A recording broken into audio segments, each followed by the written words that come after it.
नमस्कार दर्शकों, आपका हमारे एच के कथाएं चैनल में स्वागत है। आज हम इस कथा में भक्त प्रहलाद जी की भक्ति के बारे में जानेंगे कि किस प्रकार उन्होंने अपने जीवन में कष्ट सहे परंतु कभी भगवान की भक्ति को नहीं छोड़ा। तो आइए इस कथा का शुभारंभ करते हैं। बहुत प्राचीन समय की बात है, जब पृथ्वी पर केवल मनुष्य ही नहीं बल्कि देवता, दानव, ऋषि, गंधर्व और असुर सभी अपने अपने लोकों में निवास करते थे। उस समय असुरों का एक विशाल साम्राज्य था। स्वर्ण जड़े महल, ऊंचे ऊंचे दुर्ग, हर ओर हथियारों की चमक और हवा में हमेशा युद्ध की गंध तैरती थी। इसी असुर साम्राज्य में एक ऐसा नाम था जिसे सुनते ही देवताओं का हृदय कांप उठता था। वह नाम था हिरण्यकश्यप। हिरण्यकश्यप कोई साधारण असुर नहीं था, वह बचपन से ही असाधारण था। जिस उम्र में बच्चे खेलते हैं उस उम्र में वह युद्ध कला सीख रहा था। उसकी आंखों में बचपन से ही एक अजीब सी आग जलती थी, विजय की आग, सत्ता की आग और सबसे खतरनाक अहंकार की आग। वह मानता था कि इस सृष्टि में यदि कोई सबसे अधिक शक्तिशाली है तो वह स्वयं है। देवता उसके लिए केवल डरपोक प्राणी थे, ऋषि उसे वह कमजोर तपस्वी लगते थे और भगवान विष्णु उनका नाम लेते ही हिरण्यकश्यप का रक्त उबलने लगता था, क्योंकि उसके भाई हिरण्याक्ष को भगवान विष्णु ने ही वराह अवतार में मार डाला था। और उसी दिन हिरण्यकश्यप ने मन ही मन शपथ ली थी, या तो मैं अमर बनूंगा या इस सृष्टि से विष्णु का नाम मिटा दूंगा। यही शपथ इस कथा की नींव है। यही अहंकार आगे चलकर एक बालक की भक्ति से टकराने वाला था। लेकिन हिरण्यकश्यप को अभी यह पता नहीं था कि जिस घर में वह स्वयं को ईश्वर मानता है उसी घर में भगवान का सबसे बड़ा महान भक्त होने वाला है। हिरण्यकश्यप की वह शपथ केवल शब्द नहीं थी, वह उसके जीवन का उद्देश्य बन चुकी थी। उस दिन के बाद उसके मन में न रात बची न दिन, बस एक ही विचार अमर था। उसने अपने सिंहासन को त्याग दिया, अपने महलों को छोड़ दिया और निकल पड़ा घोर तपस्या करने के लिए। वह ऐसे स्थान पर जा पहुंचा जहां सूर्य की किरणें भी सीधे भूमि को नहीं छूती थी, जहां केवल मौन था और उस मौन में केवल तप की अग्नि जल सकती थी। वर्ष बीतने लगे। पहले उसने केवल फल फूल त्यागे, फिर अन्न, फिर जल और अंत में श्वास तक को नियंत्रित कर लिया। उसका शरीर सूखने लगा, हड्डियां बाहर दिखने लगी, चींटियां उसके शरीर पर घर बनाने लगी। लेकिन उसका मन वह और भी अधिक कठोर होता चला गया। देवता भयभीत हो उठे। स्वर्ग में चर्चा होने लगी, यदि हिरण्यकश्यप को वरदान मिल गया तो यह तीनों लोगों को अपने अधीन कर लेगा। और अंततः तपस्या से प्रसन्न होकर ब्रह्मा जी प्रकट हुए। आकाश में प्रकाश फैला, शंखनाद गूंज उठा और ब्रह्मा जी ने कहा, वत्स मांगो, तुम्हारी तपस्या से मुझे विवश कर दिया है। हिरण्यकश्यप की आंखें चमक उठी। उसने कहा, मैं ऐसा वर चाहता हूँ कि ना कोई मुझे दिन में मार सके, न रात में, ना घर के भीतर, ना बाहर, ना अस्त्र से, ना शस्त्र से, ना मनुष्य से, न पशु, ना देवता और ना ही किसी अन्य प्राणी से। ब्रह्मा जी मौन हो गए। फिर बोले, वत्स, यह पूर्ण अमरता तो नहीं, परंतु तुमने जो मांगा है वह दे रहा हूँ। और उसी क्षण हिरण्यकश्यप को अजय होने का भ्रम मिल गया। वह लौट आया। अब वह केवल राजा नहीं था, वह स्वयं को ईश्वर मानने लगा था। उसने घोषणा कर दी, मेरे राज्य में विष्णु का नाम लेना ही अपराध है। देवताओं पर अत्याचार बढ़ने लगे, यज्ञ रुक गए, ऋषि भय से वन छोड़ने लगे। और इसी अंधकार के समय में उसके घर एक दीप जलने वाला था। हिरण्यकश्यप की पत्नी गर्भवती थी। देवताओं को भय हुआ, यदि बालक भी अपने पिता जैसा हुआ तो सृष्टि नष्ट हो जाएगी। इस भय में देवताओं ने रानी को उठा लिया। लेकिन तभी एक शांत स्वर गूंजा, रुको। वह स्वर था देवर्षि नारद जी का। नारद जी रानी को अपने आश्रम ले आए। वहीं उस गर्भ में पल रहा था एक ऐसा बालक जो बाहर से तो असुर था, परंतु भीतर से भगवान का दास। नारद जी प्रतिदिन भगवान विष्णु की कथा कहते, भक्ति धर्म करुणा की बातें करते और वह सब रानी नहीं गर्भ में पल रहा बालक सुनता था। वहीं उसकी चेतना जाग गई। वहीं प्रहलाद का निर्माण हुआ। जब हिरण्यकश्यप लौटा और रानी को पाया तो उसे पता भी नहीं था जिस पुत्र को वह अपना उत्तराधिकारी समझ रहा था वही उसके अहंकार का अंत बनेगा। और यहीं से कथा प्रवेश करती है एक ऐसे बालक के जीवन में जिसकी भक्ति इतनी गहरी थी कि मृत्यु भी उसे छू नहीं पाई। नारद जी आश्रम से लौटने के कुछ समय बाद हिरण्यकश्यप के महल में शंखनाद गूंज उठा। रानी ने पुत्र को जन्म दिया। असुरों में उत्सव था। ढोल बजे, नगाड़े बजे। दानव सेनापति झुके। राज्य ने उत्तराधिकारी पाया। पर किसी को क्या पता था यह बालक सिंहासन का नहीं बल्कि सत्य का उत्तराधिकारी है। बालक का नाम रखा गया प्रहलाद, जिसका अर्थ है जो आनंद में स्थित हो। बचपन से ही उसके चेहरे पर एक अजीब सा तेज था, ना रोना ना हट, बस एक शांत मुस्कान। जब दूसरे बच्चे खिलौनों में उलझे रहते, प्रहलाद आकाश की ओर देखता मानो किसी को खोज रहा हो। जैसे जैसे वह बड़ा हुआ उसकी आंखों में एक नाम बसने लगा, नारायण। हिरण्यकश्यप ने श्रेष्ठ गुरुओं को बुलाया। शुक्राचार्य के पुत्र संड और अमर आदेश स्पष्ट था, मेरे पुत्र को वही सिखाया जाए जो एक असुर राजा को शोभा दे, विष्णु का नाम इसके कानों तक ना पहुँचे। गुरुकुल में प्रहलाद बैठता लेकिन उसका मन वहाँ नहीं होता। गुरु पूछते, प्रहलाद बताओ राजनीति का सबसे बड़ा सिद्धांत क्या है? प्रहलाद उत्तर देता, भगवान का स्मरण। गुरु चौंक जाते, नहीं, शत्रु को कैसे जीता जाता है? प्रहलाद कहता, अपने भीतर के अहंकार को मारकर। गुरुकुल में हड़कंप मच गया। गुरु सोचते यह बालक किसी ने बिगाड़ दिया है। एक दिन गुरुओं ने उसे एकांत में बुलाया, प्रहलाद सच बताओ तुम्हें यह शिक्षा किसने दी? प्रहलाद शांत स्वर में बोला, गुरुदेव यह शिक्षा मेरे हृदय में है। और फिर उस बालक ने जो कहा वह युगों तक गूंजने वाला था। जिस प्रकार मछली जल के बिना नहीं रह सकती उसी प्रकार आत्मा भगवान के बिना नहीं रह सकती। यह सुनकर गुरुओं का क्रोध और भड़क उठा। उन्होंने हिरण्यकश्यप को बुलाया। राजसभा में गुरुओं ने कहा, महाराज आपका पुत्र आपकी आज्ञा का उल्लंघन कर रहा है। वह विष्णु का नाम जपता है। सभी सभा सन्न रह गई। हिरण्यकश्यप सिंहासन से उठा। उसकी आंखें लाल थीं, स्वर में बिजली थी। प्रहलाद बालक आगे आया, न भय न कांपते हाथ। बताओ तुम्हारे अनुसार इस संसार में सबसे श्रेष्ठ कौन है? प्रहलाद बिना रुके कहा, जो सर्वत्र है, जो सबका पालन करता है वही भगवान विष्णु। क्षण भर का मौन, फिर क्रोध का विस्फोट। और मेरे सामने किसी और को ईश्वर कहता है? हिरण्यकश्यप गरजा। प्रहलाद बोले, पिताजी आप भी उसी के भीतर हैं। यह सुनकर हिरण्यकश्यप का धैर्य टूट गया। उसने आदेश दिया, इसे समाप्त कर दो। और यहीं से प्रहलाद की परीक्षा शुरू होती है। परीक्षा नहीं, युद्ध। एक और अहंकार तो दूसरी ओर भक्ति। पहला प्रयास, प्रहलाद को ऊंचे पर्वत से नीचे फेंक दिया, परंतु जैसे ही उसका शरीर गिरा धरती माँ बन गई। दूसरा प्रयास, विषैले सर्पों के बीच से छोड़ दिया, लेकिन सर्पों ने फन झुकाकर उसकी परिक्रमा की।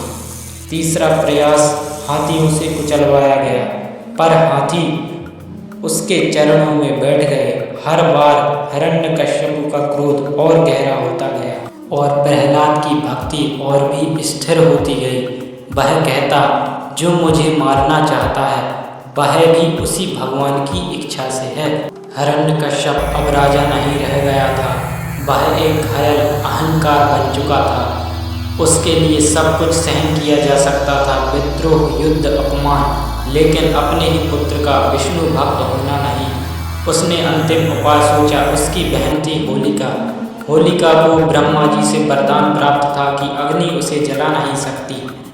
हिरण्यकश्यप ने उसकी बहन से कहा, तुम्हारा वरदान आज सिद्ध होना चाहिए। इस बालक को अग्नि में बैठाकर समाप्त कर दो। होलिका मुस्कुराई। उसने सोचा, एक बालक ही तो है। एक विशाल चिता सजाई गई। नगर के लोग इकट्ठा हुए। देवता आकाश से देख रहे थे। ऋषियों की सांसें रुक गई थीं। प्रहलाद को होलिका की गोद में बैठाया गया। चारों ओर अग्नि भड़क उठी, लपटें उठी, धुआं आकाश को छूने लगा। लेकिन प्रहलाद, वह डरा नहीं। उसके होंठ हिले, ओम नमो नारायणाय। और वहीं हुआ जो युगों तक असंभव कहा गया। होलिका जलने लगी। प्रहलाद सुरक्षित रहा। लोग चीख उठे। हिरण्यकश्यप कांप गया। उसकी बहन होलिका अब राख बन चुकी थी और उसका पुत्र अखंड। उस दिन से अग्नि का यह पर्व होलिका दहन कहलाया गया। लेकिन हिरण्यकश्यप अभी भी नहीं रुका। उसने प्रहलाद को बुलाया और कहा। हिरण्यकश्यप ने पूछा, तू कहता है तेरा विष्णु सभी जगह पर है। प्रहलाद जी बोले, जी पिताश्री, वह कण-कण में है। हिरण्यकश्यप सिंहासन से उठा। उसकी दृष्टि एक विशाल स्तंभ पर पड़ी। उसने गरज कर कहा, क्या इस स्तंभ में भी तेरा भगवान विष्णु है? प्रहलाद ने उत्तर दिया, हाँ, उसमें भी है। सभा थर्रा गई। फिर वह हुआ जो सृष्टि ने पहले कभी नहीं देखा था। स्तंभ फटा, भूकंप आया, आकाश कांप उठा और उस स्तंभ से न प्राणी न देव एक ऐसा रूप प्रकट हुआ, नरसिंह अवतार, आधा सिंह आधा मनुष्य, न दिन न रात, न भीतर न बाहर। हिरण्यकश्यप को दरवाजे की चौखट पर उठाकर बैठाया गया। न अस्त्र न शस्त्र। नरसिंह अवतार ने अपने नाखूनों से उसका अंत कर दिया। वह चीख आज भी अहंकार को कपा देती है। लेकिन नरसिंह का क्रोध अब भी शांत नहीं हुआ था। देवता डर गए। लक्ष्मी जी और ब्रह्मा जी निकट नहीं जा सके। और तब एक छोटा बालक आगे बढ़ा। ना कोई अस्त्र, ना कोई शस्त्र, ना कोई भय। वह था प्रहलाद।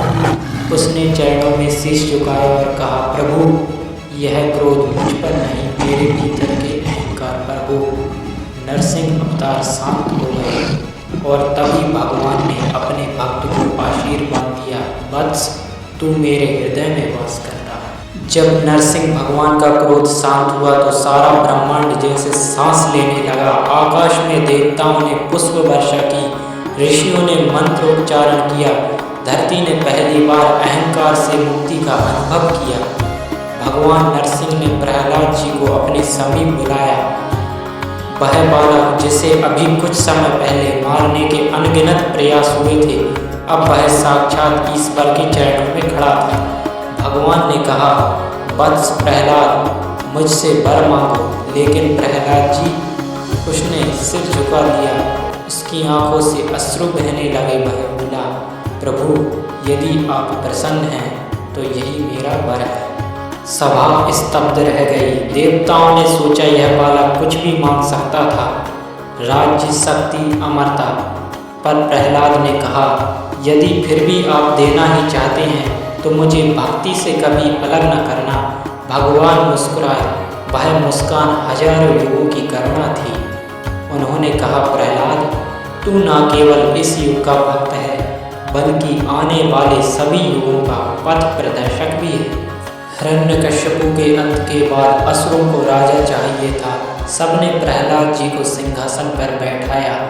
लेकिन प्रहलाद जी, वह सिंहासन पर बैठा पर मन से कभी राजा नहीं बना।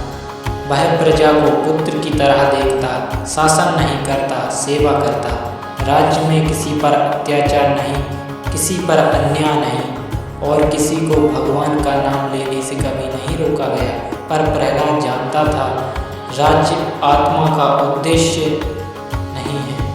एक दिन प्रहलाद जी अपने राज्य को अपने पुत्र को सौंपकर स्वयं वन की ओर चल पड़े। ना कोई सेना, ना कोई वैभव, केवल एक शरीर और एक नाम, नारायण। वन में प्रहलाद जी ने वर्षों तप किया। ना उसने किसी से कुछ मांगा और ना ही किसी से कुछ कहा। वह कहता, जब सब कुछ भगवान का है तो मेरा क्या। ऋषि आते, शिष्य आते, राजा आते और प्रहलाद जी सबको एक ही शिक्षा देते, भगवान बाहर नहीं भीतर है।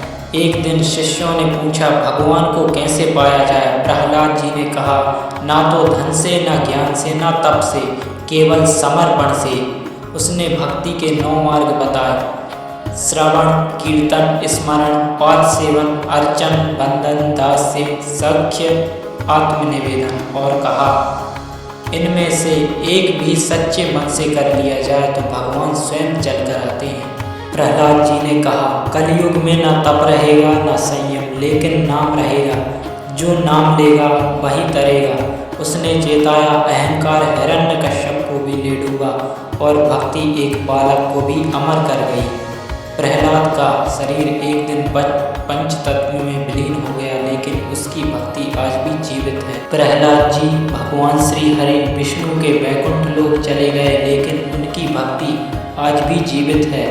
जब जब कोई बच्चा सत्य के लिए खड़ा होता है, कोई भक्त डर के सामने झुकता नहीं और कोई आत्मा ईश्वर पर पूर्ण विश्वास करती है, समझ लेना प्रहलाद आज भी जीवित हैं। अक्सर लोग सोचते हैं प्रहलाद एक पात्र था, एक कथा, एक युग की घटना, लेकिन सत्य यह है, प्रहलाद एक अवस्था है। वह अवस्था जब आत्मा डर से ऊपर उठ जाती है, जब पिता ईश्वर से बड़ा नहीं रहता, जब सत्ता सत्य से छोटी पड़ जाती है।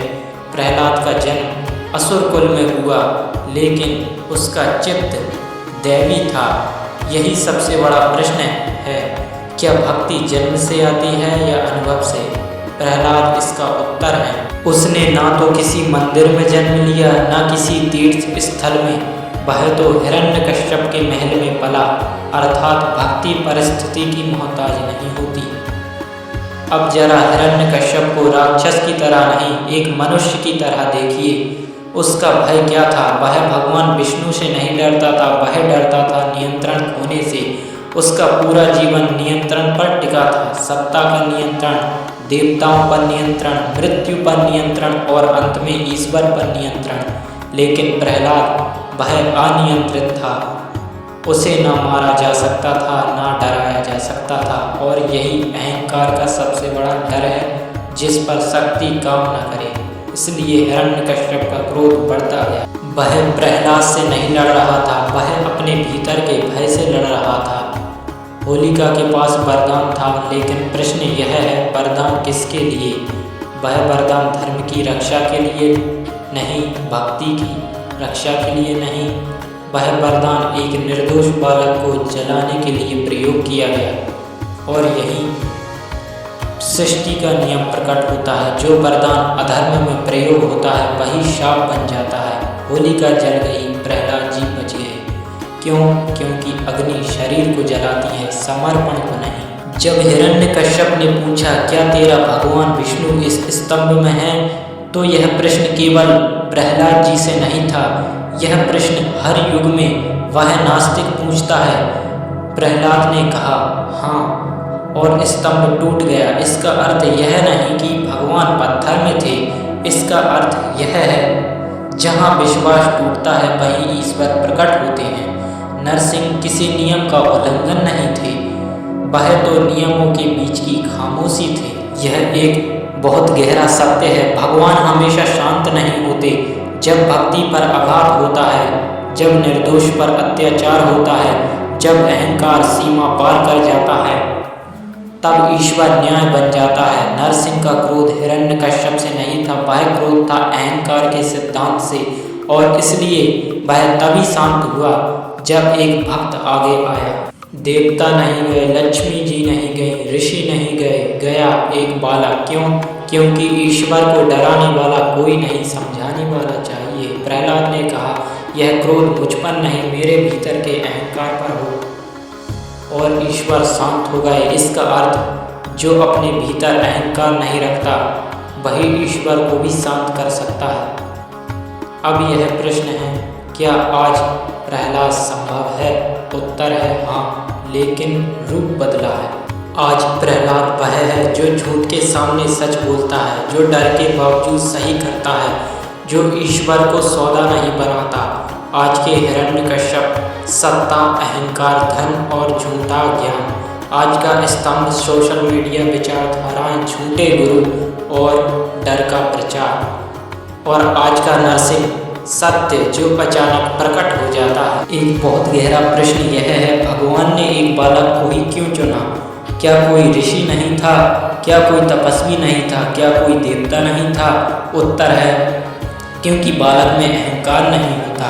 बालक जीत का दावा नहीं करता, ज्ञान का प्रदर्शन नहीं करता और भगवान को शर्तों में नहीं बांधता। प्रहलाद ने कभी नहीं कहा मैं भक्त हूँ, वह केवल भक्त था और यही सबसे शुद्ध अवस्था है। हिरण्यकश्यप ज्ञान से भरा था, उसे वेदों का ज्ञान था, अस्त्र शस्त्र का ज्ञान था, ब्रह्मांड के नियम का ज्ञान था, लेकिन उसके ज्ञान में एक दोष था। वह ज्ञान स्वयं को केंद्र में रखता था, प्रहलाद का ज्ञान स्वयं को मिटाता था। यही अंतर है। ज्ञान कहता है मैं जानता हूँ, भक्ति कहती है मैं नहीं जानता पर आप जानते हैं, और ईश्वर दूसरी भाषा समझते हैं। लोग पूछते हैं इतने कष्टों के बाद भी प्रहलाद जी डरे क्यों नहीं? क्योंकि डर भविष्य से आता है और प्रहलाद वर्तमान में जी रहे थे। वह कहता यदि भगवान हैं तो अभी हैं। भविष्य की चिंता अहंकार की भाषा है और समर्पण वर्तमान की भाषा है। प्रहलाद के लिए मृत्यु शत्रु नहीं थी। वह जानता था यदि शरीर जाएगा तो आत्मा बचेगी, और यदि आत्मा भगवान में है तो क्या खोए। इसलिए आग उसे नहीं जला सकी, विष उसे नहीं मार सका और हथियार उसे नहीं छू सका, क्योंकि जिसने मृत्यु स्वीकार कर ली उसे मृत्यु छू नहीं सकती। ईश्वर भक्त की परीक्षा नहीं लेते, ईश्वर भक्त के माध्यम से संसार की परीक्षा लेते हैं। हिरण्यकश्यप अकेला नहीं था, वह एक विचार था, मैं ही सर्वोच्च हूँ, और प्रहलाद मैं कुछ भी नहीं हूँ। इन दोनों विचारों में युद्ध हुआ और हमेशा की तरह शून्य अहंकार को हरा देता है। नरसिंह सिर्फ रूप नहीं, वह संकेत हैं। आधा मनुष्य सीमित बुद्धि, आधा सिंह असीम शक्ति। जब बुद्धि भक्ति से जुड़ती है तब नरसिंह जन्म लेते हैं। नरसिंह हमारे भीतर भी हैं जब हम गलत के विरुद्ध खड़े होते हैं। आज का मनुष्य कहता है भगवान दिखाओ, प्रहलाद जी कहते हैं पहले भरोसा तो करो। आज का मनुष्य कहता है डर लगता है, प्रहलाद जी कहते हैं डर को भी भगवान के चरणों में रख दो। क्या कभी ऐसा हुआ है कि आप सही होते हुए भी डर गए हों? क्या कभी भीतर से आवाज़ आई हो कि यह गलत है? यदि हाँ तो समझिए आपके भीतर प्रहलाद जी जीवित हैं। प्रहलाद बनने का पहला चरण सत्य से समझौता बंद। प्रहलाद जी ने एक भी बार यह नहीं कहा आज झुक जाते हैं कल देखेंगे। सत्य उसके लिए सुविधा नहीं था। आज का मनुष्य सत्य को परिस्थिति के अनुसार बदल लेता है, लेकिन प्रहलाद जी यदि सत्य आज नहीं तो कभी नहीं। यही पहला चरण है। जो गलत है उसे गलत कहना। दूसरा चरण भय से मित्रता। लोग कहते हैं डर लगता है, प्रहलाद जी कहते हैं डर भी भगवान की रचना है।